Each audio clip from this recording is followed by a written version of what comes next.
Morning, everyone. Welcome to the Tuesday meeting of the BOCC. You want to join me in the flag salute? We'll start with that.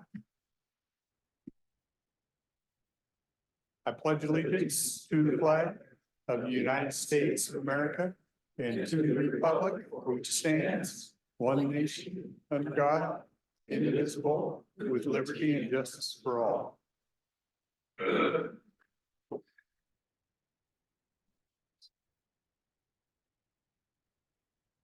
Okay, before I ask for review of the minutes, I'll just mention if we have people, we have different ways you can watch us: Zoom, KLTV, or we live stream on YouTube. Last week we had a discussion in Board of Health that hurt YouTube's feelings and they put us in timeout for 2 weeks. So if you're out there and you like to watch us on live stream, you don't have that for a while, so. With that, ask for a review of the minutes from Commissioner Mortensen. Mr. Chairman, well, first, welcome everybody. It's nice to see a few faces that we don't see as frequently. I did review the minutes of the activities last week and I moved to approve those minutes. Any questions, corrections? Seeing none, I'll call for a vote. Those in favor? Aye. Aye. Aye. Before we get into consent agenda, I need to ask the board if we can amend the agenda. I had two proclamations come to us today, and I'd like to put them on probably in the motion items, if we're agreeable to that. I move we go ahead and amend the agenda to allow the two proclamations presented. Okay, we have a motion to approve. Any questions on it? Seeing none, call for a vote. Those in favor?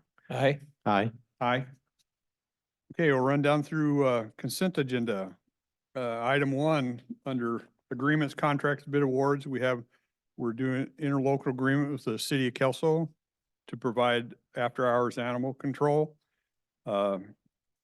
It's a yearly renewable agreement. We can terminate with 60 days notice at any time. We have agreement with North County Recreation Association to support projects in the North County event venue completion project. Total cost of $80,024 through the lodging tax fund. This was one of the major projects approved through the lodging tax dollars we get in. Number 3, we have interlocal agreements with 5 different entities: City of Klamath, City of Castle Rock, Port of Klamath, Port of Woodland, and Public Facilities District to expend some rural public facilities funds for 2024. The rural funds come to us as a tax rebate from the state. It's not an additional tax that comes, and it's used in rural parts for what you like to see it for is infrastructure type projects that would help them put things in place to help them develop over the years. So we had 5 projects come into that, and they were all, we felt all of them were good projects. So we spent roughly $4.2 million out of that fund for those projects. Let's see. Contract amendment with the Cowlitz Conservation District for services of the Cowlitz River Restoration Project. This was initially went until September of 2024. We're extending that. This group works a lot with the river and shorelines and stuff in the river. And anytime you're working with the water, the permit process can get kind of onerous. So they've been delayed on some of their issues just through the permit process. So we're extending the time. Under correspondence, we received notice from the city of Longview that they passed a resolution repealing resolution number 2431, electing to operate its own local homeless housing program. So those funds that come in through the dock recording fees will now stay with the county Their portion won't be sent to them. It's my understanding that that's effective the date of the resolution, which is April 25th, 2024. So anything that comes in after that will stay with the county. Mr. Chairman, I think that that action also announces that they want to rejoin our housing task force. And in fact, we have appointed 2 members of the city council to that task force. So they are rejoining the fold. Yeah, You know, absolutely. if I could make, we have, not to my recollection, done anything that says this political boundary means that you cannot be on our task force. So we've maintained a Longview presence on our task force throughout this whole amount of time.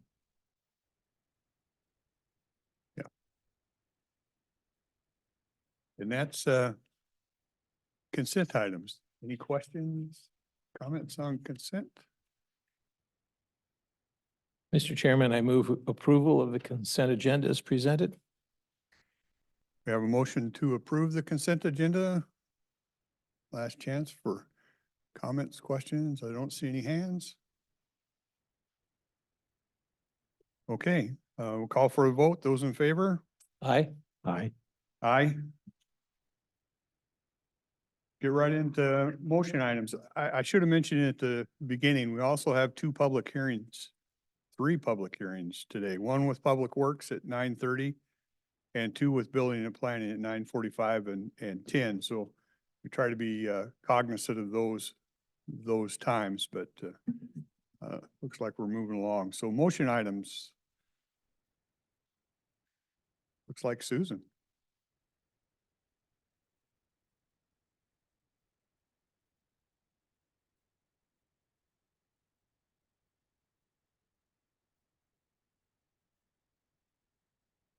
Good morning, Susan Eugenius, County Engineer.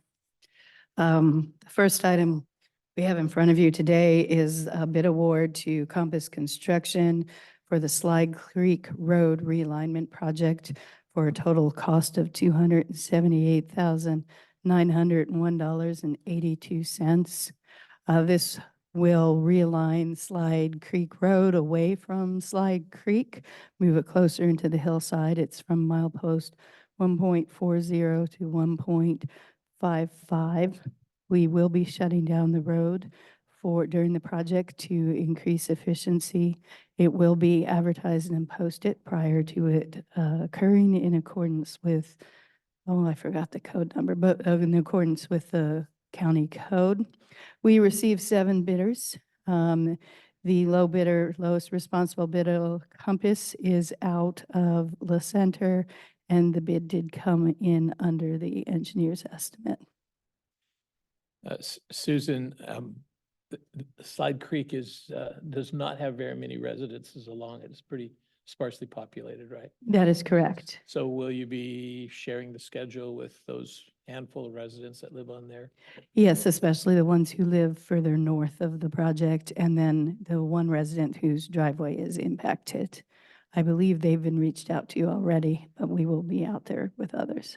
And on our 6-year plan that is available for anybody who's interested, there's a pretty graphic photograph of the sloughing of the side threatening the road bed. So Yes.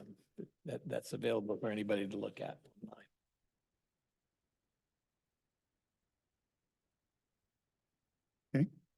Mr. Chairman, I move that we approve the bid award to Compass Construction as has been discussed by staff.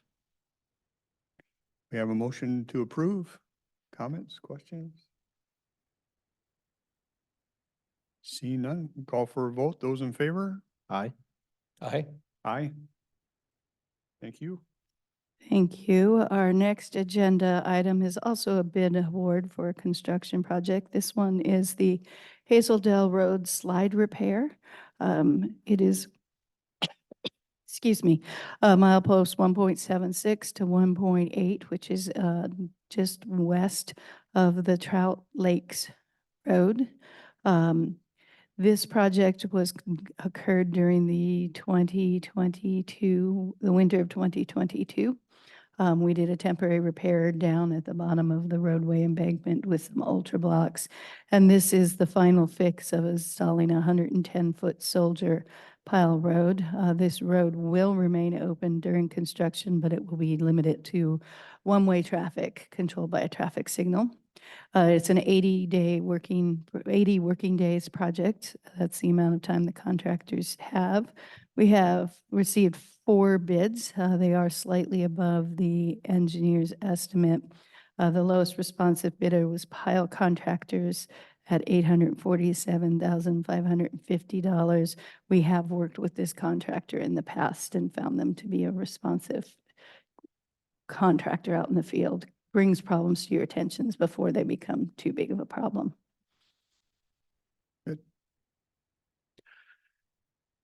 For those who may not be that familiar with Hazeldale Road, I mean, I wasn't for a while because I don't travel up in that area. This is not in Vancouver. That's the other Hazeldale. And it seems to have been built across some slippery slopes because we have quite a few repairs that have been going on and a reconstruction of the intersection with SR 411 a few years back. And it is pretty heavily traveled. It is a heavily traveled road. People coming off of Delameter use it to get to West Side Highway when they're coming south. And then it's a cutoff for people going back also. In addition to a couple of slides, Leckler Creek wends its way along, crosses over, crosses back. So we have quite a few creek crossings along this road also. So along those lines, how many times have we done something we would call Hazeldale slide repair? Oh, that's a good question. I don't know how many actual Hazeldale slide repairs we've done. I know there's this one. I know when we were doing the Hazeldale Road Improvement Project, they did some shotcreting of a wall to stabilize it, soil nails and then shotcreting. And I believe some of that project also had a slide area that they repaired, and I know there's another spot that we monitor. I don't know the history. Since I've been in here the past 10 years, we have not done a specific slide repair. Ah, okay, that's good. And in this case, is there a special technique that it'll be used to get a little longer stabilization of that area? So this particular location is right up against Leckler Creek, and the creek had moved in and eaten out the roadway embankment. So a soldier pile wall takes, you drill shafts into the bedrock, and as you come up higher with the soldier piles, you then put lagging in between the piles, concrete precast panels, and so the exposed surface will be concrete piles, concrete slabs. So for all intents and purposes, this isn't just a repair, it's a long-term fix. Yes, this is the long-term fix. The temporary repair, we tossed a couple ultra blocks in there and reinforced the embankment so that the guardrail was no longer hanging in the air. And just again, it's going to be controlled by an automatic signal? Yes, during non-working hours, it'll be controlled by an automatic signal. And even most working hours, it will be, except for times when they're moving equipment and need to flag. And then just as a matter of process, I'm curious, what happens if they exceed the 80 working days?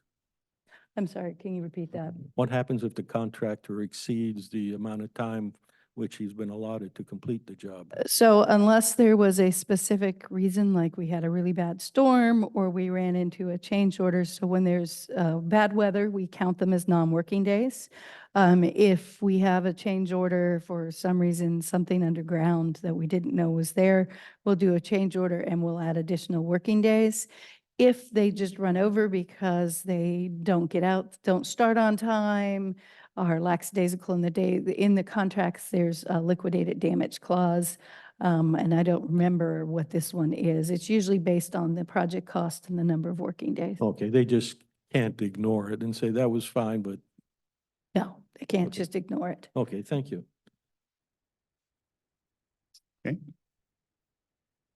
Mr. Chairman, I move that we award the bid to Pile Contractors for the Hazeldale Slide Repair Project for a total cost of $847,550. Okay, we have a motion to approve. Questions, comments on that project? See none, we'll call for a vote. Those in favor? Aye. Aye. Aye. One more. So Trying to the, save your voice. thank you, I appreciate that. So the next project item on the agenda I have is the Tudo wastewater treatment plant improvements. This is a contract amendment with Gibbs and Olson to increase the total contract amount to $268,500. The reason for this contract amendment is when we went through the process, we decided to do the work in phases. And so phase one, we paid for the original design memo, which needed to go up to the state for approval of what items we were going to correct as part of this project. So we tailored down when they were looking into it based on cost. So we didn't want to go in and say, you have $300,000 to do the memo and the design, because we all know that everybody spends what they have available. So we wanted to do our initial report and then based on that report, come up with design cost. So that is the reason for this amendment. This is the actual design to get us to the full construction plans. Is this one of the projects that we use ARPA monies for? Yes, this is one of our ARPA funded projects. Where ARPA is defined as, American Rescue Policy Act, Program a Act? plan act, Plan something like Act. that. I just mentioned that because people of my age will think of ARPA as Advanced Research Projects Agency. And they're not at all alike. Mr. Chairman, I move that we approve the amendment number 1 to professional services agreement with Gibbs and Olson, as has been discussed by staff. Okay, we have a motion to approve. Questions, comments? Seeing none, call for a vote. Those in favor? Aye. Aye. Aye. Thank you. Susan. We have, as we approve, we have two others. I'll take, we presented a proclamation for National Police Week 2024. So we have a motion to approve this. If it's approved, it'll be read Wednesday. And Sheriff Thurman? Okay. Did you want to speak at this at all?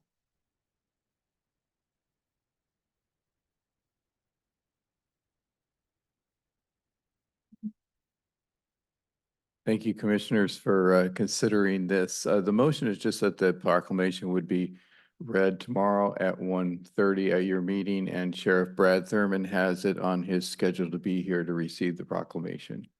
Okay. Thank you. Any questions on it?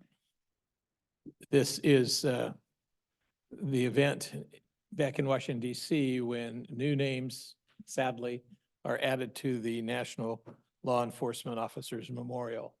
It was several years ago that Deputy DeRozier's name was added, and so it's our opportunity to remember those who've paid the ultimate price in enforcing the laws of this land.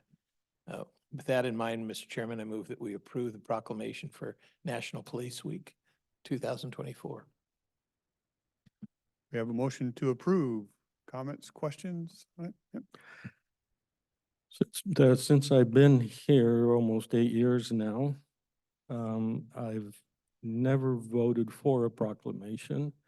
I did vote once against the proclamation because their proclamation split into what I think are PSAs, public service announcements, such as this one, say, and then there are ones like Realtors Fair Housing Week kind of thing, and I look at that as shameless advertising, and so I did vote against that. when I think about how government manages many of its tasks, it's by identifying different people. We're going to have a special program for that group of people, special program for that group of people, and a special proclamation for this or that, almost as if only in that particular time in the proclamation are we supposed to be responsible. It really is something that should be carried through all year long. Decency doesn't stop or start just because of a proclamation. So there is truth in everything and a little bit of truth in almost everything. Certainly, no one should interpret my abstention here to imply that I denigrate or otherwise think the lesser of law enforcement. Okay. Any other questions? Seeing none, call for a vote. Those in favor? Aye. Aye, opposed? Abstain? Abstain. Thank you. We have one more, and this is a fellow by the name of Eric Johnson. I first met Eric Johnson in the early, 1990, I think, when I sat on advisory board for what's now called RCO. It was called IAC at the time.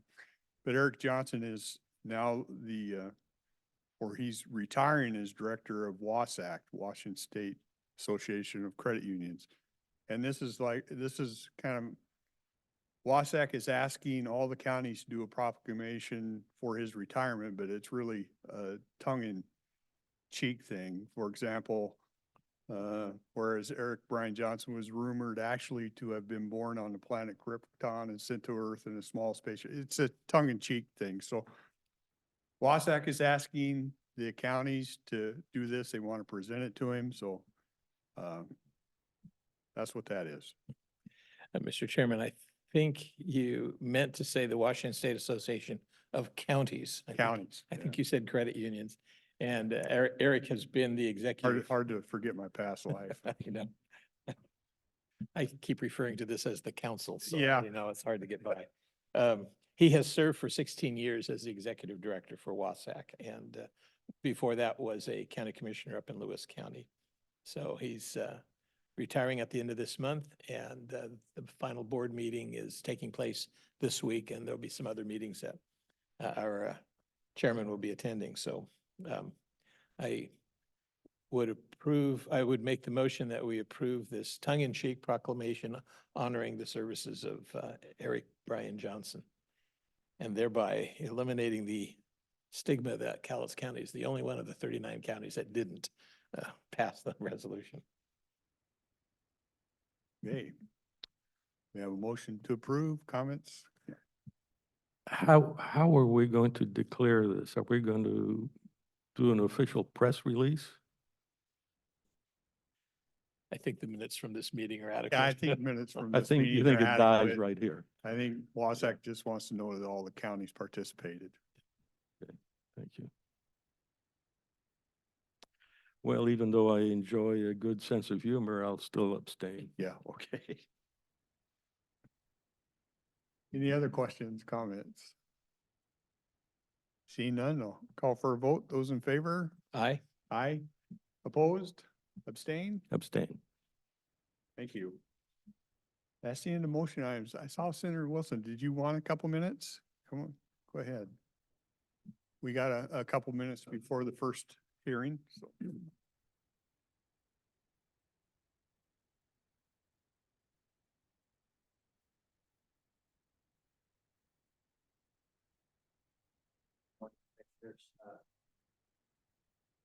Good morning, Commissioners. Mr. Chairman, it's good to see you. I am Jeff Wilson, your state senator for the 19th Legislative District. And to my left is a dear friend of mine, Cal Fowler, who probably doesn't need much introduction. But we are here to invite you officially, and this includes not only you three commissioners, but staff and anybody that's listening. We're making the rounds to make sure to get out that official invite for May 30th at 11 a.m. for a rededication of the Monticello Convention panels. Cal has brought something to give to the clerk to an official invite. But as we all know, especially one of you that was a little bit part of that project as well too, that 1852 was a long time ago, but it was the beginning of a lot. It was the start of us, known as the Oregon Territory. It was just big. It was a huge territory at the time, and those settlers that decided to petition Congress successfully ultimately provided the gift of what is now carved out of that territory as Washington State, the state, and Idaho. And that's a good thing because I don't want to be a state senator for Oregon. I'm quite happy the way things worked out from 1852. But here's Mr. Fowler. If I stand, would you still be able to hear me? Will this pick up? Did it pick up? I guess so. It did. So far. Just like school, right? Use your teacher voice. Yeah, my teacher voice, if I get it going here. I just have a quick short story. Unfortunately, it starts in 1850. In 1850, my great-great-grandfather, Jesse Fowler, my great-great-grandma, Margaret Berry Fowler from Ireland, they decided to sell everything they had in Missouri, get a wagon, oxen team, and come west to the Oregon Territory. And what a trip it must have been. First of all, they had to have supplies for not only the trip, but possibly to get them through the winter once they got here. They had to have implements, saw, axes, plow, things to farm and provide for your family. Well, they put it all in the wagon, plus 4 children. Most of them had presidents' names. One was Christopher Columbus, I believe, Fowler, Andrew Jackson, George Washington Fowler. All presidents' names are famous people. They headed west. And those of us that have been to Baker City, the museum at Baker City, if you walk down the back, it's about a 2-block walk, maybe, if I recall. The wagon ruts are there, and the wagon ruts are deep. So they must have skinned the wagon as they went over those ruts and followed the trail out to the Oregon Territory. Once they got here, once they arrived, finding a destination, a place to settle. And Jesse Fowler and Margaret Berry and the family, they settled on a piece of property that had a little drizzle of water coming through it. You gotta have water. And it was become known as Fowler's Slough. Now, those of us from the area now know that Fowler's Slough is Lake Sacagawea.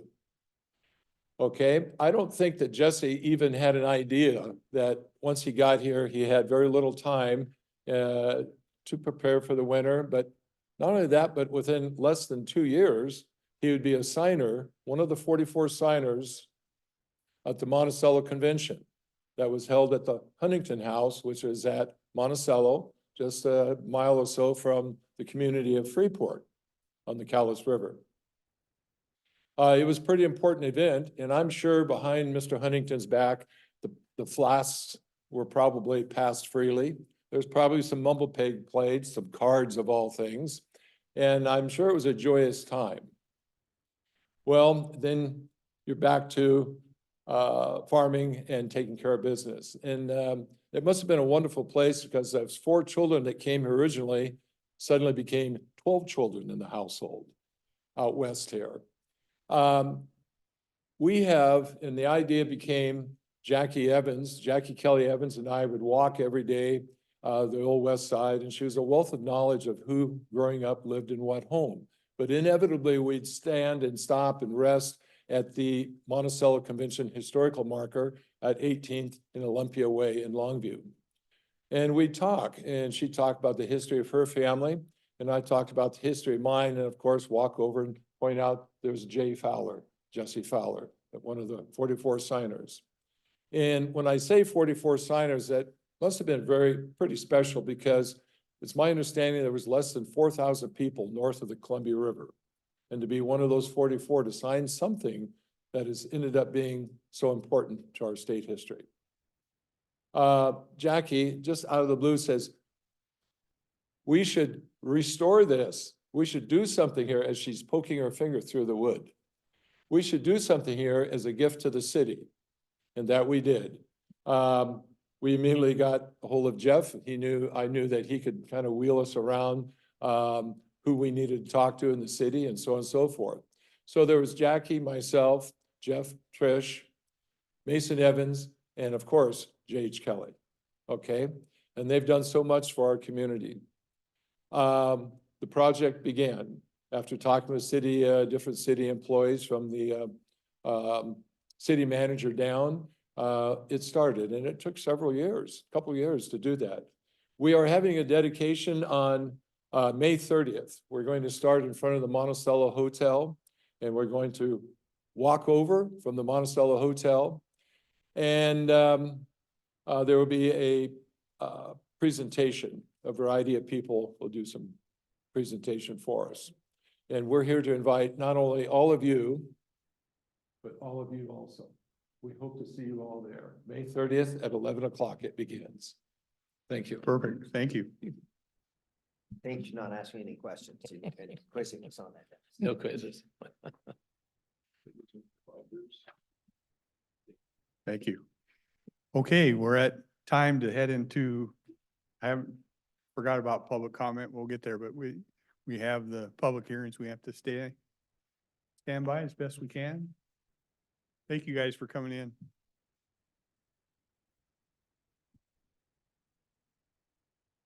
Good morning again, Susan Eugenis, County Engineer, and I have a hearing for you today to amend our 6-year transportation improvement plan that runs from 2024 to 2029. This plan was adopted on December 5th of 2023 for the calendar year of 2024 through 2029. The purpose of this amendment is to add 2 additional projects. I'm adding them to the end. We're adding on a project called Gilmore Road, Studebaker Creek Culvert Replacement. That's project number 90, and project number 91, Delamita Road Culvert Replacements. That will replace 2 culverts along Delamita Road at milepost 4.1 and 4.4. These are existing larger box culverts that are reaching end of life. We're adding these because there became an opportunity in February of this year to apply for federal PROTECT funding that comes through WSDOT. Please don't ask me what the acronym for PROTECT is. It's Resilient Infrastructure Grant Funding. We have applied for this money, approximately $10.3 million. This would be 100% reimbursable money. These projects have come to light as emergent projects of culverts that are starting to deteriorate. We need to amend the 6-year plan because if the money is awarded, it needs to be on the 6-year plan in order to obligate the money and begin the design work, which is why we're bringing it forward now and not waiting until December when we do next year's plan, because if we do December, then it won't get on the state's plan till February, so we won't be able to access the money until March. So that is why we are bringing forward these 2 projects. Any questions from the board? It's always interesting that we adopt a 6-year plan every year.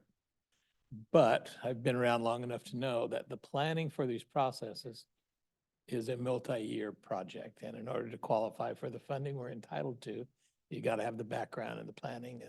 And that's an important long-range process. And even then, there's no guarantee we get the funding.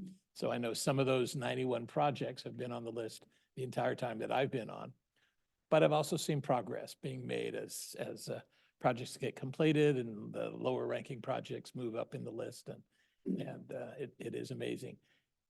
I mentioned earlier today that you have included color photographs of each of those projects and that are available online.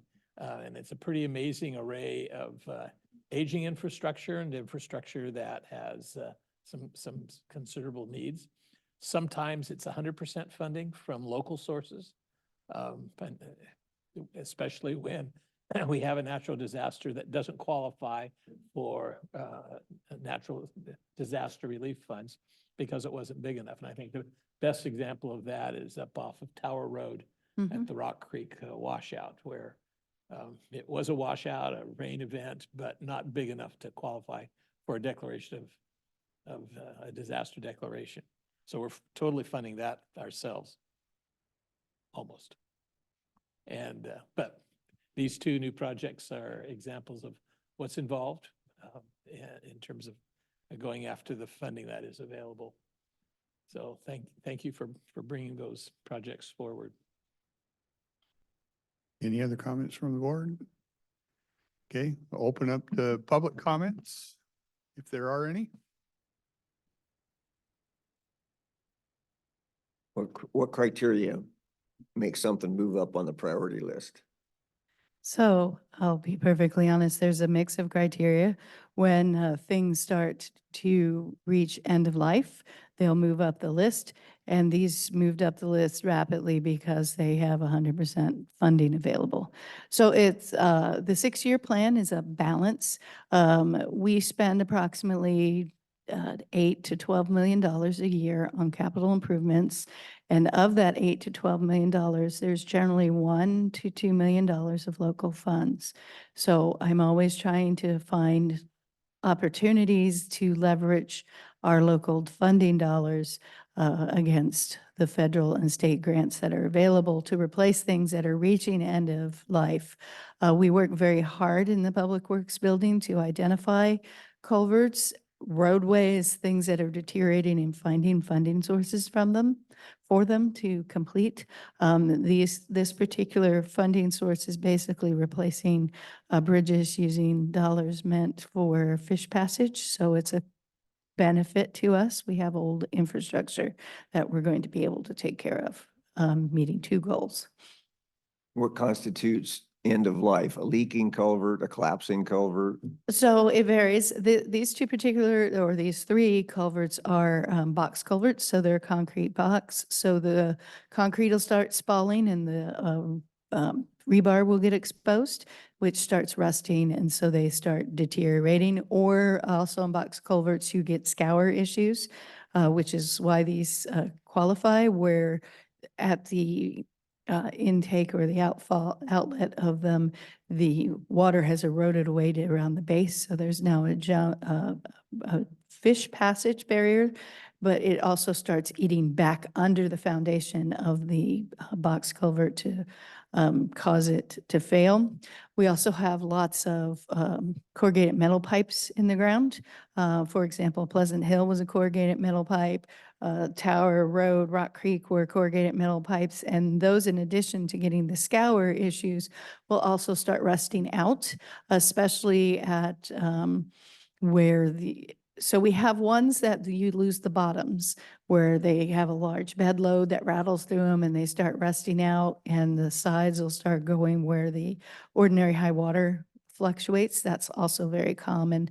And the steel culvert or the metal culverts we're finding are rusting out at about 50 to 75 years. And we have hundreds of them that we're trying to find ways to replace.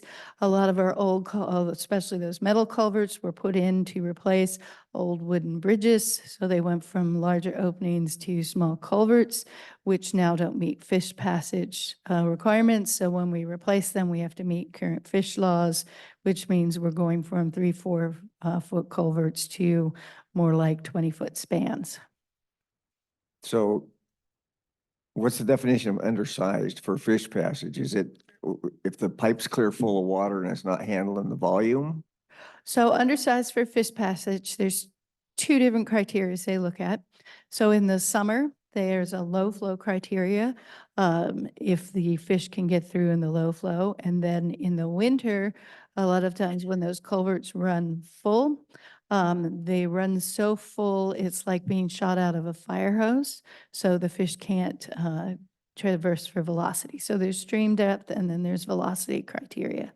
Then In addition to our culverts that we're looking at failing, we look at culverts that are failing or cause water over the road. We also have a whole list of flooding issues or ones that plug frequently due to upstream activities.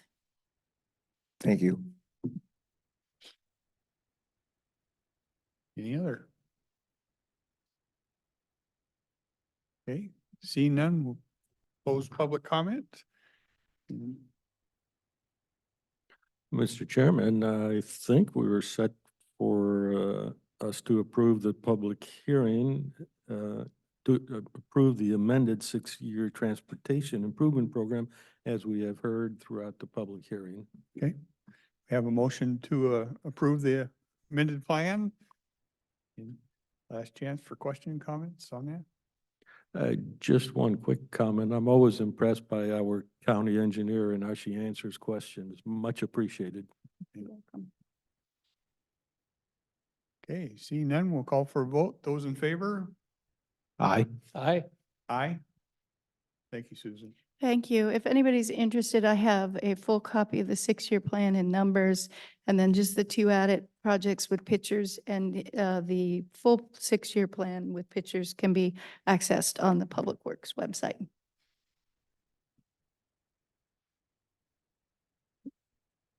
Okay, Billy, I think by the time building plan, you get up here and set up, we'll probably be right about time.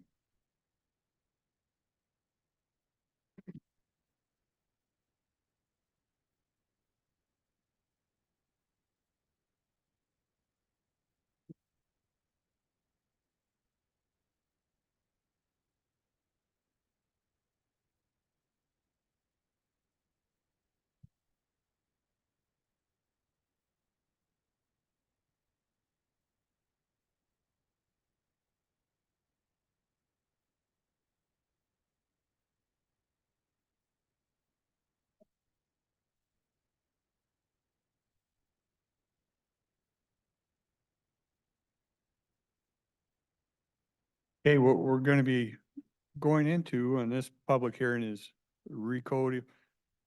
codifying section 18.01 inter mining of Cowlitz code. This has been in the process, well, you'll explain it for quite a while, so I'll just turn it over and let you go. Thank you, Chairman Dahl. Good morning, Commissioners. Wayne Nelson, Planning Manager. As you stated, before you is for consideration is recodifying section, or rather, Chapter 1801 Mining Code, and also including repealing the interim controls, and then adopting new Chapter 1815 for surface mining special use. Your packets contain a complete record with the Planning Commission recommendation, as well as all public and agency comments received. The draft before you reflects the amendments recommended by staff as well as the Planning Commission. And I believe we've addressed, to the extent possible, all public comments and comments from the respective ports. One additional set of comments has been submitted regarding additional consideration for penalties and monitoring. And so those are also included for your consideration. As I stated, I believe we have nearest consensus as possible with respect to the ordinance in its current form, and is generally supported by all interested parties. Therefore, we recommend adoption by the board, and I would open to any questions from the board or the public. And I'll repeat this because it was brought up in the planning commission, and I know you guys satisfied the ports and different for their dredging type activities, and for, like, we'll sell some dredge spoils off ourselves, and I think you guys made it clear that it's not related to that. It's Right. related to So, other stuff, so. Port-related activities for clearing the navigable channels of largely the Columbia would be exempt from the surface mining permits. And so in conjunction or in cooperation with the Army Corps, they'll identify predetermined sites where appropriate, and those sites would be exempt from the provisions of the ordinance. Yeah. Okay. Any other comments from our board? The only question that I have is really just to clear up a little bit of confusion in my mind. we're doing two things kind of concurrently. And the public notices seem to use exactly the same language. So why are we doing two hearings? What's the difference between one and the other? Correct. So it is a two-part hearing. The first part is what is before you right now. And what that would effectively do, it would repeal the interim controls as well as chapter 8, the applicable portions of chapter 1801, and then replace that with new chapter 1815. As part of that, there's various corresponding and related provisions in other areas of the code that also need to be updated and amended to reflect or to make the proposed ordinance possible. And so rather than doing it under a single action, assuming that the board wanted to move forward with this, the adoption of this new chapter, we would then amend and repeal the other portions of the corresponding code. We didn't want to do it out of order in the instance that if we were to not put the new controls in place and we made the other amendments first, then we would be left in, I'll say somewhat of jeopardy in the sense that we would have no mining controls in place in the interim. Yeah. And so that's why they're in the order before you. Thank you. Doug, did you want to Yeah. chime in? Yeah, that was my recommendation, because there have been instances where there's not only a substantial amendment to a code section, but the idea of some housekeeping, recodification, reshuffling. And in the process, you could literally have a legislative body say, well, we don't like this part, but we like this part. And it really tosses the process into confusion. So my recommendation was submit the mining code. If the board is amenable to taking that out of what we called the special conditional use section that we created and move it into the main land use code, then it follows that you should also move the special use terminology back to the main land use code and simply eliminate chapter 1801 of the county code. So we're doing it sequentially. Thank you. Any other comments from us? With that, we'll open public hearing part. If public has comments on this, this would be the time.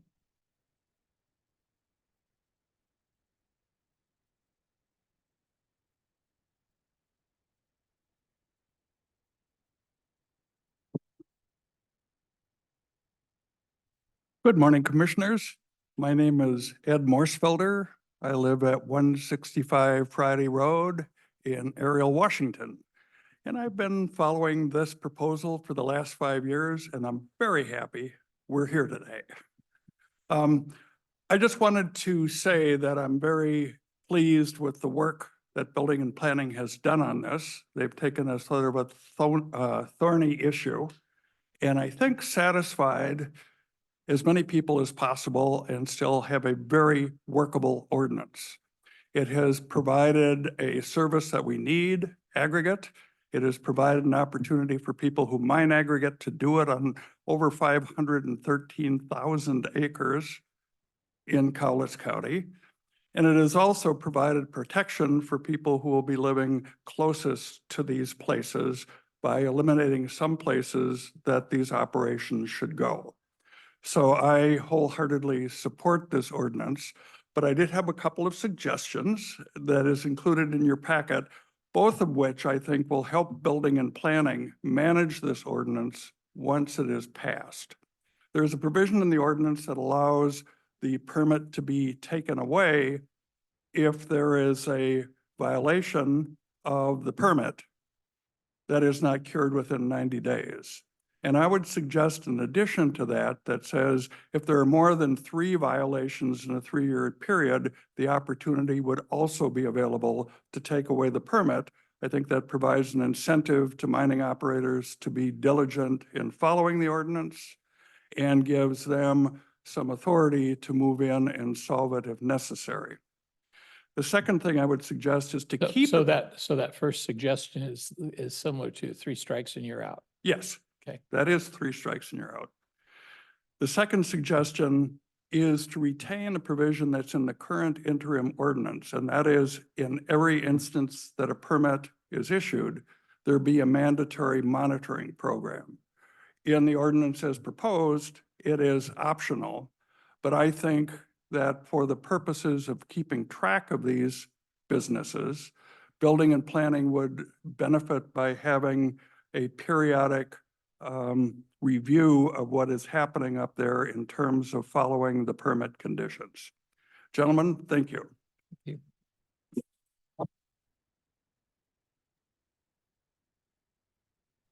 Any other public comments? So Wayne, we had a citizens task force, a committee that has been reviewing these. How many citizens were involved on average over the time that you've worked with them? I personally was not involved on the onset, but looking at the record, there was a significant number of interested parties. There was a whole host of public workshops, you know, and it was an extended period. It was somewhat, I'll say, curtailed a little bit during the COVID period. Since then, there's been roughly a dozen that have actively participated. There's been a half dozen very active in the process. Thank you. Go ahead. Thank you. I just want to say that I agree with the previous speaker. I think that his 2 points make terrific sense. I just wanted the county to have the opportunity to have teeth in enforcing the ordinance and to encourage the businesses to be following it as planned. Thank you.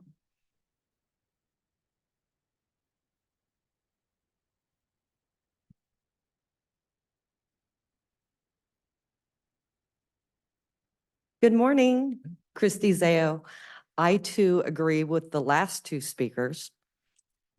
And I can't believe we're here. It's finally happening. This started in 2015. So thank you.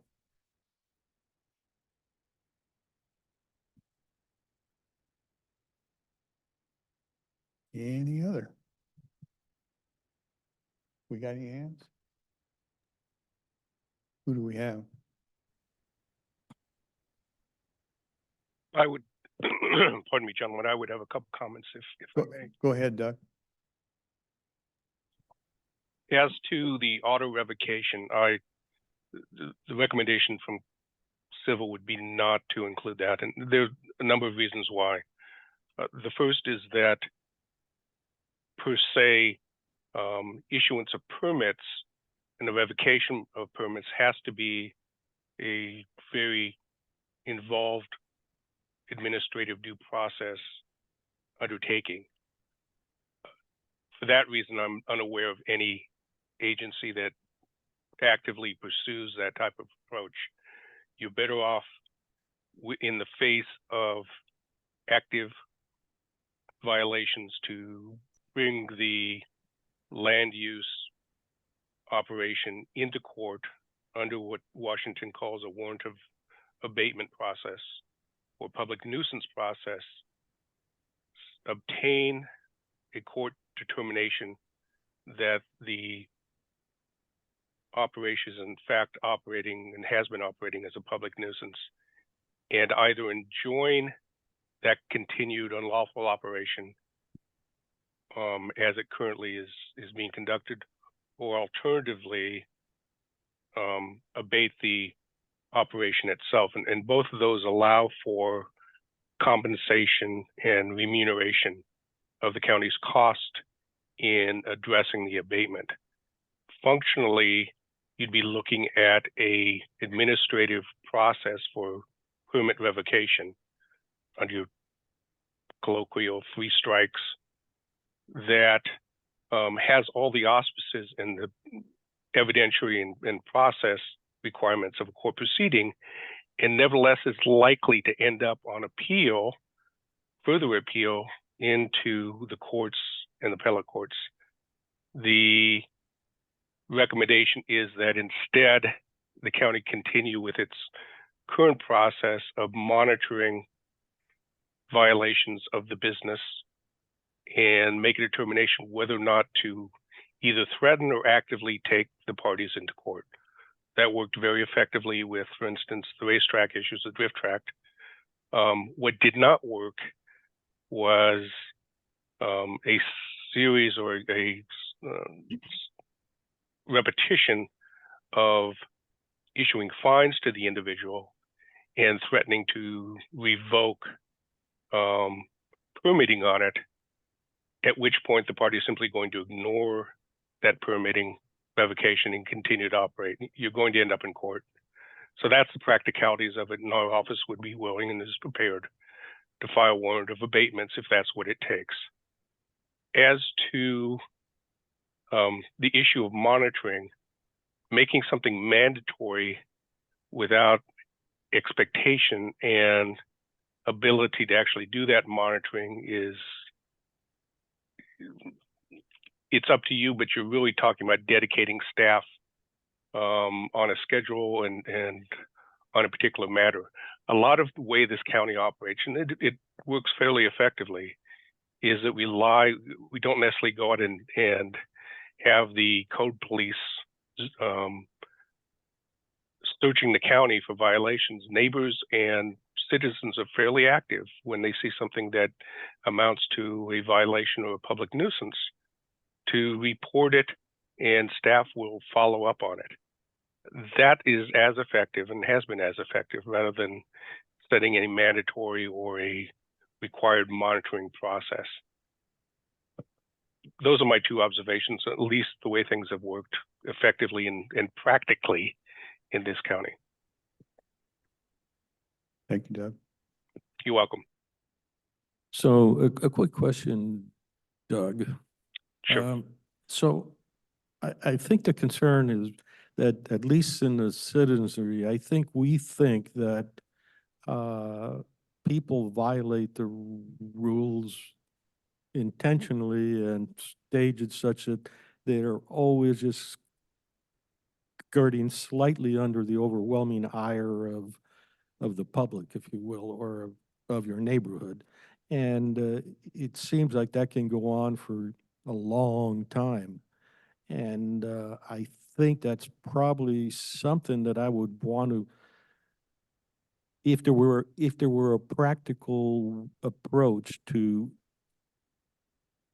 making sure that doesn't happen, or I should say doesn't happen with impunity. Sure. And kind of shorten the time down, because the process you describe, I think, is something I do understand and support, but it can take months and a lot of dollars. Well, before you, any number of examples where agencies have, particularly in the metro area, not surprising, have taken actions to shut down land use operations and then paid the price after the fact, because ultimately it's found that through either procedure or the nature of the violation itself didn't justify what is later determined to be a takings or a interference with reasonable business expectations and operations. So even with the perspective of 3 strikes you're out, courts are going to look at still very specifically the nature of the violation, make a determination whether those violations justified, regardless of what you put in your code, justified the action of remediation against the landowner as being a reasonable use of what is described in your RCW 3632-120 as your police power authority to regulate individual uses of private property. And you're going to have to set up a fairly complicated appellate process to a hearings examiner, hold the hearings, which are then subject to further appeal under the state's Administrative Procedures Act for further review by a superior court, and then ultimately possibly by a appellate court. In the meantime, you may very well be in a scenario where you are asked to lift that type of restriction. My experience has been you're better off, and this is over any number of years in dealing with code enforcement matters, to take the entity directly into court on an abatement process, having staff prepared and done proper investigations and developed adequate reports on it, and argue the matter on the record in front of a judge who is much more likely to issue a definitive position and determination that is unlikely to then be challenged as the reasonable discretion of a trial court judge and being given due deference. So I understand what you're saying is that the fallback is to utilize something in the code that has the appearance of stronger enforcement, but in fact may well not. An example, again, I give you with the Drift Tract was that your former county administrator directed building and planning to issue tickets on violations for 30 days consecutive, at which point I got a call from the presiding district court judge who declared this to be a hot mess, that the court had no intention of trying to adjudicate a complicated enforcement matter from the bench, and that my remediation was to contact the attorney for that business, talk with him directly about the consequences of a warrant of abatement, and that under subsection 10 of 3632-120, that if the county does file an abatement action, it's not only going to get the cost of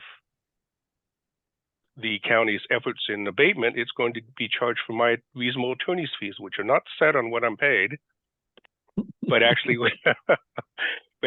set in what an experienced land use attorney would be paid over several decades worth of experience in conducting such matters, at which point they decide to come into compliance. The tickets themselves and the threat of some type of civil enforcement had no effect on their operations. And that's all I'm saying is that there is a process in place that seems to work effectively. You can put the language in for 3 strikes. Our office would be recommending never to actually implement it, and that the fast track is to bring the matter to the attention of the prosecutor's office, the civil section. Let us deal with the violation, and if necessary, let's bring them into court. Okay, thank you. You're welcome. So Doug, if the 3 strikes you're out really means 3 strikes and we go to abatement, well, that it means kind of 3 strikes solves- and then you're on appeal, and then you're on further appeal. Right. To me, it makes more sense to file an abatement action, then file for what's called a preliminary injunction and basically that preliminary injunction hearing then amounts to a full adjudication of all the violations. And then you immediately move for summary judgment based on the facts that were found at the preliminary injunction proceeding, and then you get your warrant of abatement. It's a process. For Moneyball, it's a process. And it Well, works. I think we're all concerned about people saying, this isn't costing us that much, we'll ignore it as long as possible.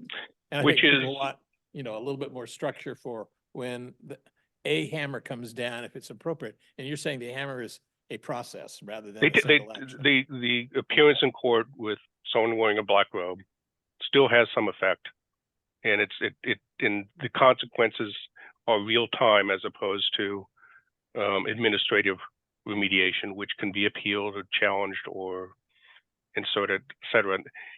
And you run into scenarios where ultimately you end up in court, and even then a judge will say, well, you have the result you want. I'm not going to add the penalties or whatever else to the claim that on your civil administrative actions. We're just going to end the nuisance. Okay. That's been my experience over many years. I see we have one, Tabitha, you have your hand up? Yes, good morning, Commissioners. Are you able to hear me? We are. Thank you. I'm Tabitha Reeder. I'm the Director of Environmental Services at the Port of Kalama. And today I'm representing the ports of Kalama, Longview, and Woodland, and speaking specifically regarding the port's dredging operations to maintain our marine terminals and the placement of that clean sand on upland sites for use as rehandle. First, I want to both compliment and thank county staff for working with the ports.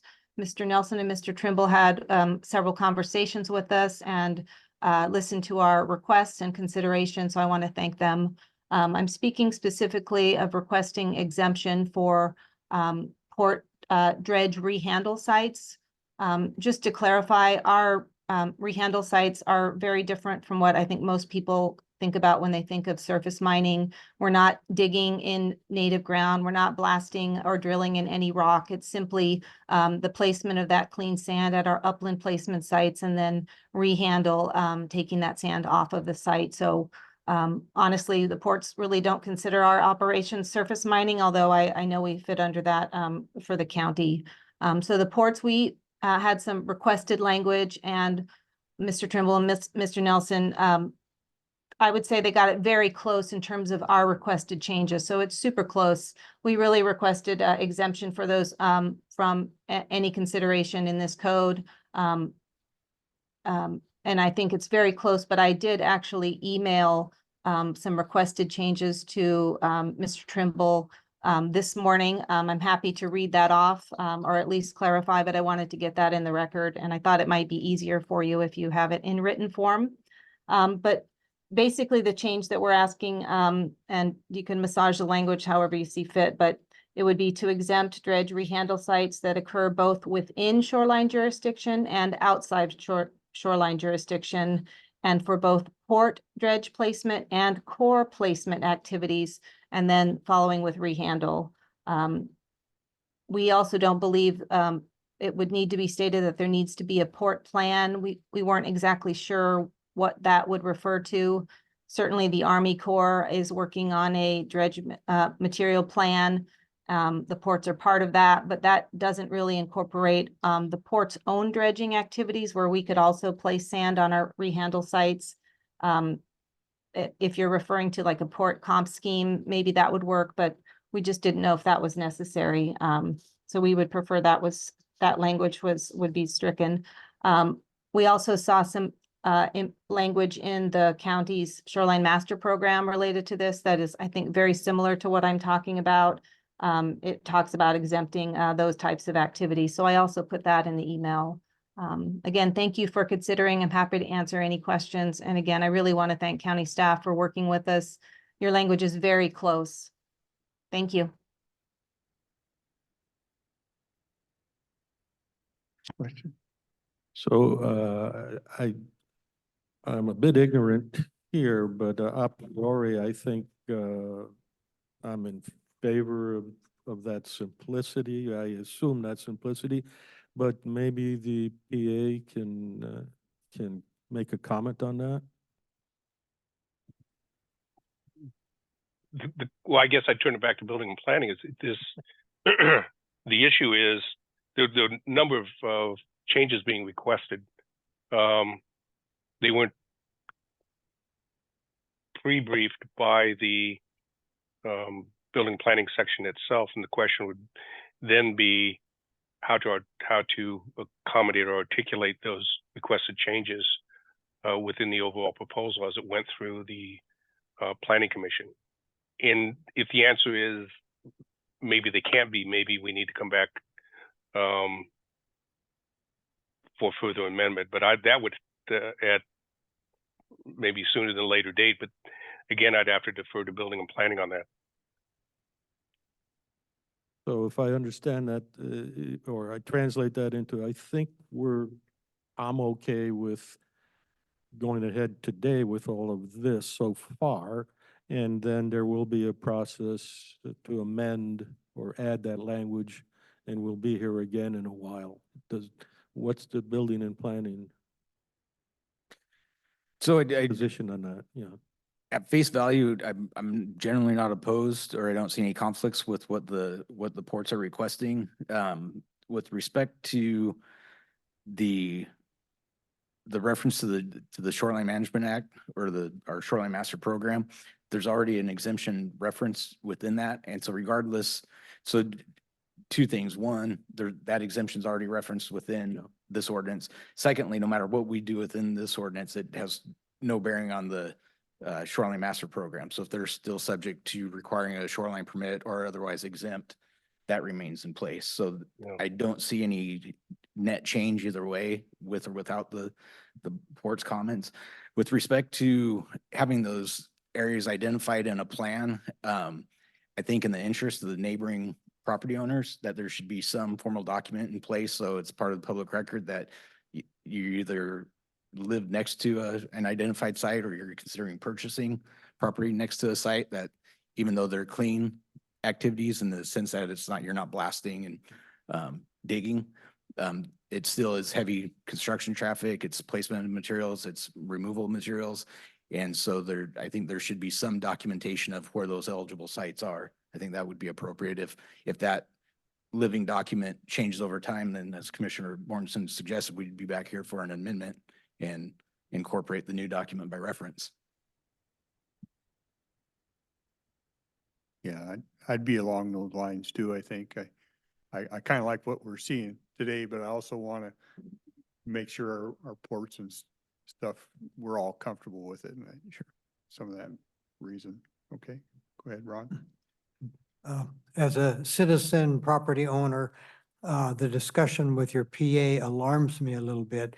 I used the word lawfare shows up all of a sudden, meaning is that these regulations are intended for the benefit of society and the property owners. So the property owner or miner, whoever has the guideline, not much different than our logging practices, and the roads clean and other things. So you put those in place, and a significant portion of the people will agree and acknowledge that. And if a county official or someone shows up and says, hey, we've had a neighbor complaint, you've got some dirt on the road, or you're not adhering to this, normally that will be accommodated by reasonable citizenry.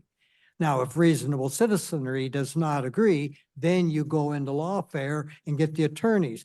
But I am hesitant when I see the people with the money and the lawyers in their pocket are able to shut us down in so many things over a very simple issue. So I am cautious in the lawfare part of this, just getting an attorney and coming in right away and getting people engaged in the courts. It only benefits one group. The only people that will ultimately win in lawfare are the attorneys.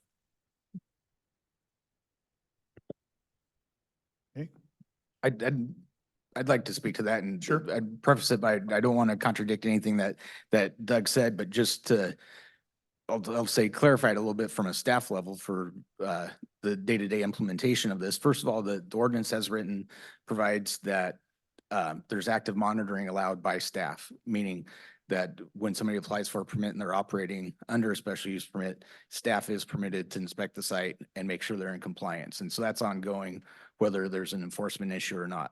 There's reason to just check it out. Exactly. And we do have a nuisance abatement officer on staff.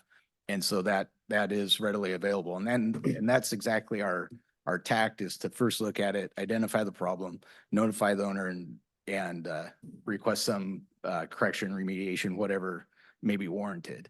And so that's definitely our first course. The second. And I'm a little confused. If we exempt the ports from regulation, that also means we're not monitoring. And you said, but we want to monitor them. They need to be listed on a plan and go through that check. Aren't those regulations? I mean, what's the point of the exemption then? Because the port activities are clearly defined as what the rehandling site is defined, and where that material is coming from and how it's being placed.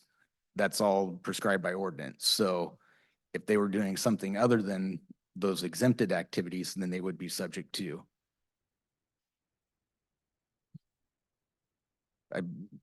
I'm engaging by your expression. That didn't answer your satisfactory answer your question. Well, you know, if you exempt somebody from the rules, then you give them rules, but that just contradicts what you're trying to do, I guess. As long as they stay within those rules.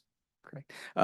The other thing that was brought up is the notion of the 3 strikes and the monitoring plan. And it was characterized as optional. I'd characterize it as discretionary, meaning we, based upon staff input, the scope of the operations, locations, surrounding land uses, all of the considerations taken at the public hearing for special use for a surface mine.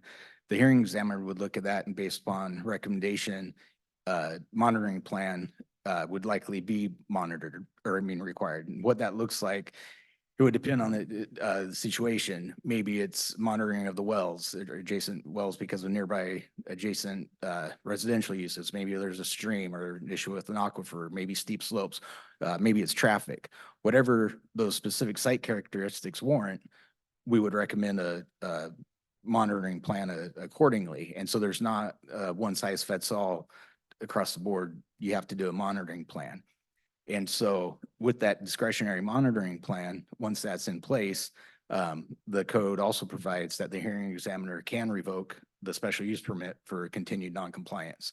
So, you know, at the end of the day, as Doug described, it ultimately ends up in the courts, but we do have several steps along the way to try and get these operators in compliance and to maintain compliance with their conditions. So you have the intervening steps, which could be the strike 1, strike 2 already in place Effectively, effectively, but it doesn't read like that. correct. Yeah. I mean, it's taken almost 10 years just to get the revisions done.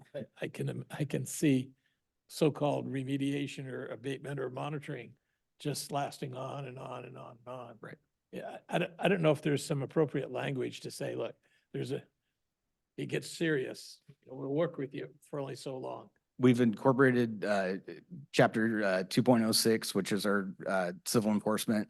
And so that's already on the books, that's in place, and that would be the same enforcement action here. And again, with the special use permit itself, with a monitoring plan of some sort in place, continued violation of that, the hearing examiner does have discretion to revoke the permit.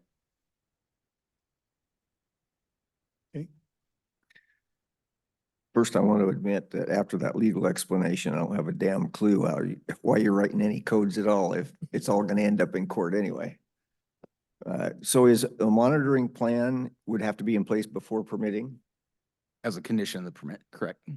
And so, and the burden of monitoring would be on the staff, Correct. okay? And then the burden of complaints is on the public. So if there's no complaints, how often is the monitoring? It would depend on what conditions warrant. So if there was something, if there's some situation or characteristics of that specific property or of that mine, and staff knew, first of all, we would be recommending to the hearing examiner that we would need a monitoring plan, and that would prescribe the duration and the frequency. And so that would be a condition of approval, and so that would be established at hearing. Outside of that, if there wasn't a formal monitoring plan, it would be largely complaint driven or periodic checks by staff at their discretion. So if somebody's profits are way outweighing the fines or penalties, are you in a position where you could shut down an operation immediately? Only if I have the black robe. So there is no Only solution, by court order. regardless Only of by how court of bad the injunction. violation is, you can't shut it down without a black robe. We could issue an order, but the enforceability of that, I would have to defer to the prosecutor's office. And that gets to what Doug was talking about. We can't be accused of being arbitrary and capricious and taking people's property rights away. So the process has to be appropriate. I mean, due process has to be followed, in other words. And I get that, but it shouldn't take 10 years. I mean, that's the thing that we're all afraid of, right? Yeah, if I can wade in, Commissioner, that's sort of my point with legal only is triggered at the point which it's notified by staff and by the board that it wants to take action. Generally, with abatement actions, we not traditionally, but my position is always I go to the board before I file action. And whatever the board's request is, we're your representative. Abatement actions tend to move a lot more quickly than administrative enforcement actions and appeals. And that was my only point, is that particularly with mining operations, with blasting or off-site migration of polluted waters, things of that nature, and dust issues, there's some urgency, at least to the neighbors and the public, that something happen if in fact you have an entrenched operator who's unwilling to do anything. And so again, my recommendation is you will be more effective in simply moving forward into the court system directly in some instances. And staff has been very effective with our Title II and code enforcement with trying to obtain voluntary compliance. But my recommendation is at the point where voluntary compliance is clearly not going to be effective, that's when I would suggest reaching out for legal action to actually have a court order enforcing protections against a public nuisance. Wouldn't you be asking the court to enforce the code? Yes. Okay, so what would It's be what wrong with it does having is go ahead.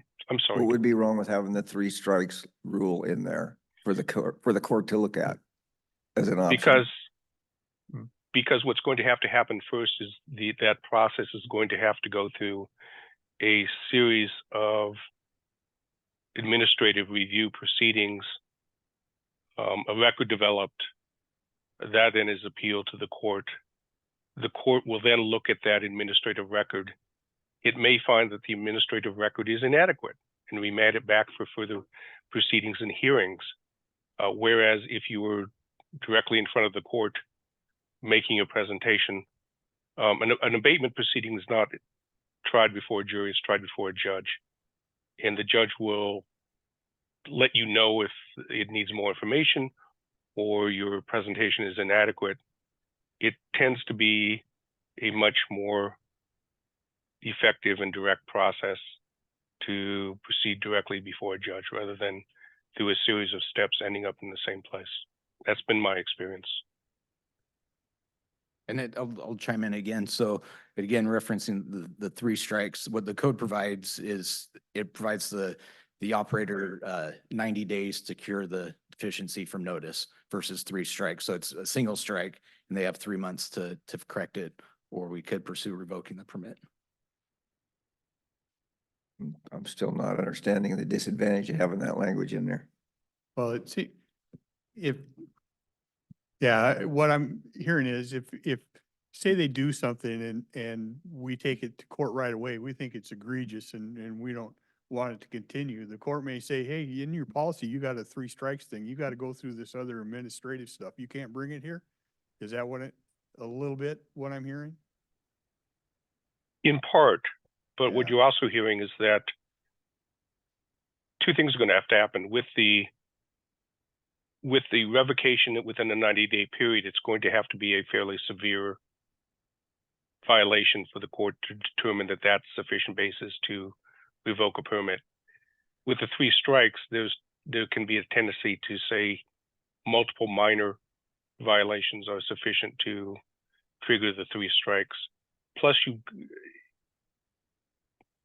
what my recommendation is that if in fact you have an operator, 3 strikes is simply going to put the county in a difficult position of defending why it chose 3 strikes as a basis for permit revocation statutorily, and how to justify that and why it picked 3. And secondarily, what the level of violations have to be to sustain a 3 strikes revocation.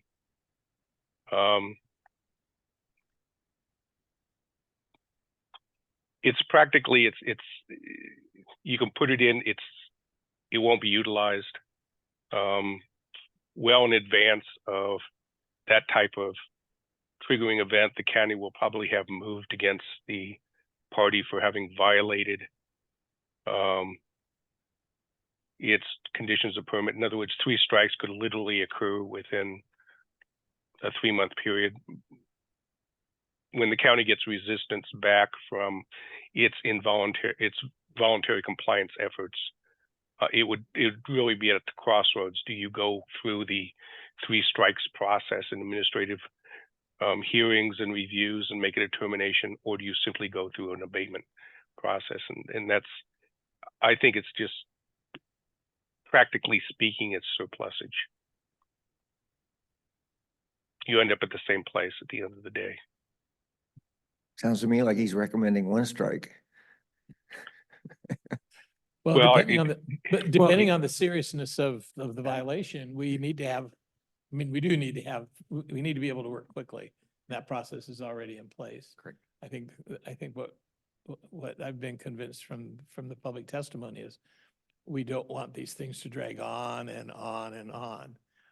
But I understand what Doug is saying. We can't take an arbitrary decision unless we followed the due process. So, and that's my concern, is that 3 strikes process, yeah.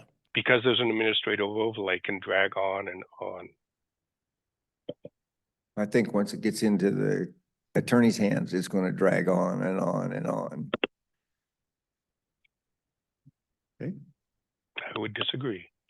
any other? I don't see any hands. Okay. We'll close public comment.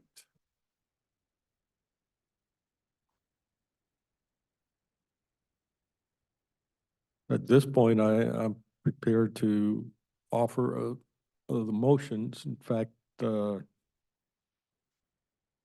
I think the only reason there are 2 motions, as it was explained by the attorney, is just for cleanliness, but they amount to the same thing. So with your agreement, concurrent, well, I don't know if I can do that because they're listed as 2 independent public hearings. All right, let's just do on this, the 9:45 a.m. public hearing, recodifying this section. I move that we approve that as has been discussed by staff and the public. Okay. We have a motion to approve. Bad comment and stuff. I'm not seeing any.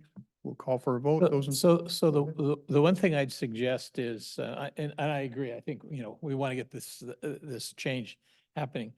But as I think we have had an expectation since we've started the abatement program, which hasn't been all that long. I mean, we only had it, less than 2 years.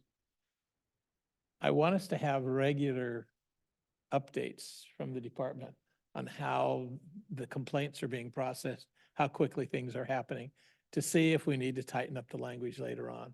If we have the tools and the tools are being used appropriately, then no harm. But we need to know if the games are being played and we're being thwarted. So I would probably suggest after we do our voting that we approve scheduling a regular consultation with the department on abatement processes. And, and I think we probably should have been doing that sooner, but we'll get around to it. But I'm not opposed to the motion, so.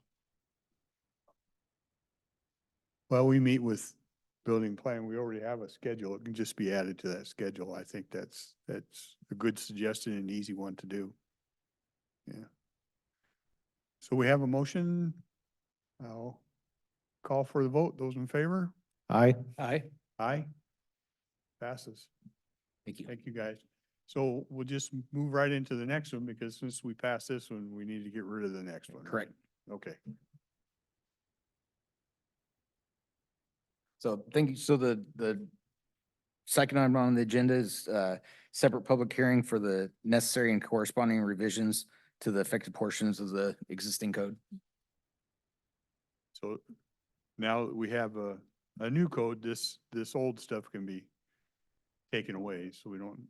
Correct. That's I think the simple way to explain it, it's. And if there's any questions, those related amendments or there's some strikeouts or some additions, I'd be happy to answer those. So- Okay. Yeah, I think the public has seen that as just a single effort that we've administratively split into two for legal reasons. Correct. Right. Well, and one of the interesting little twists, and I I had forgotten about it, was that we're taking the racetrack stuff out of the surface mining rules, giving it its own special place in code, regulations for racetracks. Because I had forgotten that it was stuck in this other section of the code, so that will also happen. We're not taking away the restrictions on the drift track, but giving it its own Exactly. chapter. Great. Okay, we'll open public hearing portion if there's any public comment.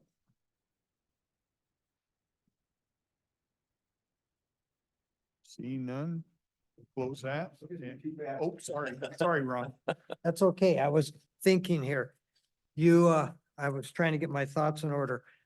Regarding you awarded or gave $100,000 to the Rivers Fund or whatever. I'm just paraphrasing here quickly. Mhm. Do you get any kind of a letter back at the end of the year as representing us and the commissioners? What did they do with the $100,000 for that year, just as a kind of an acknowledgement and what happens?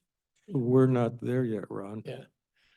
They haven't been able to do any work yet because the permitting took so doggone long. So they'll be doing it this year. And usually we do get kind of a letter of completion of projects when we have it. No, I meant this is the public hearing, not general comment. Oh, I'm sorry. I thought you had opened Oh, yeah. constituent comment.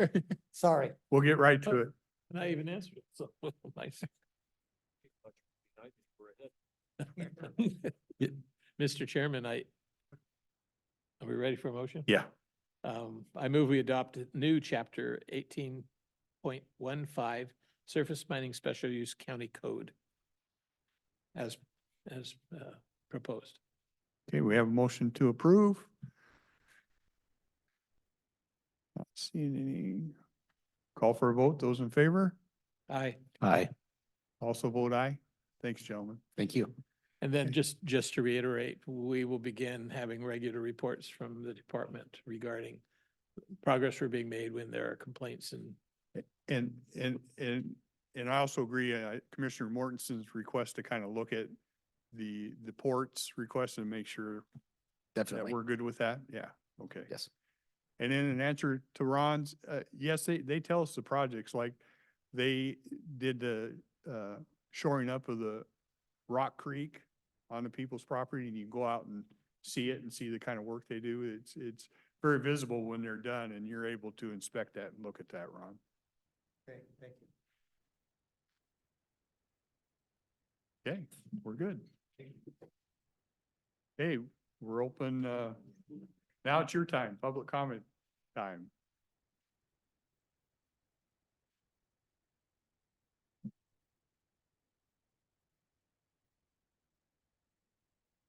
Hello, gentlemen. So, just in the last week, my neighbor's daughter has decided to get into beekeeping. And so I went to building and planning and asked them if there's any setbacks, you know, how far the beehive has to be from an adjacent property. And it looks like the code or whatever, because I'm in unzoned, so we can pretty much do whatever we want out there. But it states the side of the property and the backyard, nothing in the front.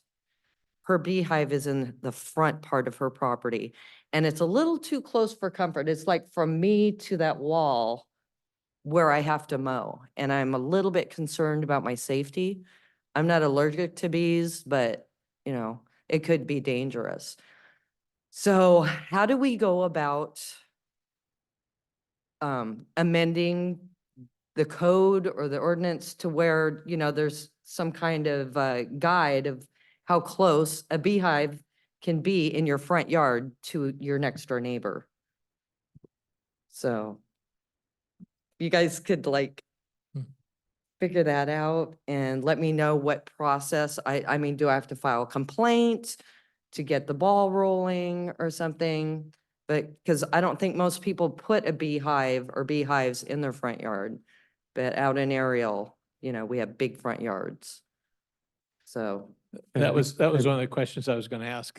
Typically, they're pretty big front yards. yes, And normally those side yard restrictions are designed for when people are living really close together. right, right. I live And in it's the- like But I 15 live in the- feet. But I live in the city of Longview and my neighbors have beehives. But it was in their backyard, but. Right, it- right. It was as close, you know, it was pretty close. So you know, it's one of those very frequent challenges we have. People move to the country because they want to do whatever they want. And other people move to the country for the peace and quiet and they want to be left alone. And, you know, sometimes it's just tough to say you're right and you're wrong because Right. it's two rights that. Well, for that- example, let's pretend this table is my property and her property. Here's the property line, right? This is where I mow over here. She's got this beehive right here. Next door. And she has all this room over here that she could have put it. You know what I'm saying? And I'm just concerned about my safety when I mow out there every couple of weeks. Yeah, have you had a discussion with your neighbor? So I can't because for the last 3 years, she's been trying to steal my property under adverse possession. And so I would have to contact my attorney, they contact her attorney, and it's going to cost a whole bunch of money. And we're pushing probably close to $50,000 in, Yeah, no, an I attorney. understand that from this seat, we get, like I just got an email today from someone who lives in the county and they're wondering if there's a yard maintenance ordinance for, and I'm thinking, we could pass a whole bunch of ordinances. And in fact, we could pass enough ordinances that we would make everybody unhappy. That isn't really something we should be doing.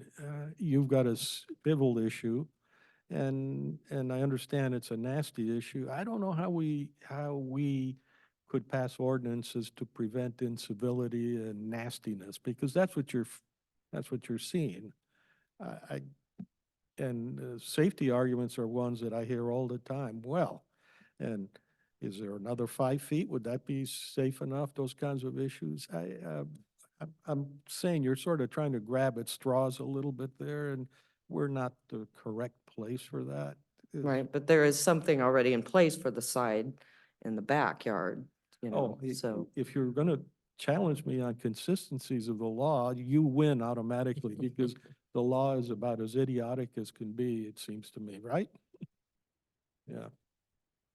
Okay, thank you.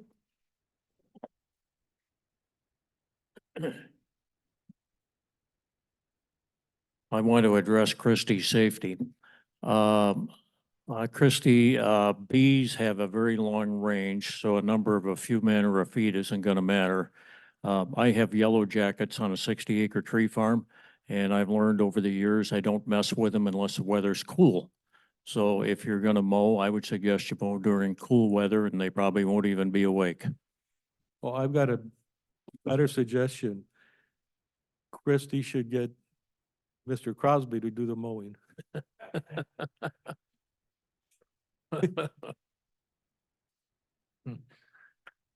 Anything else?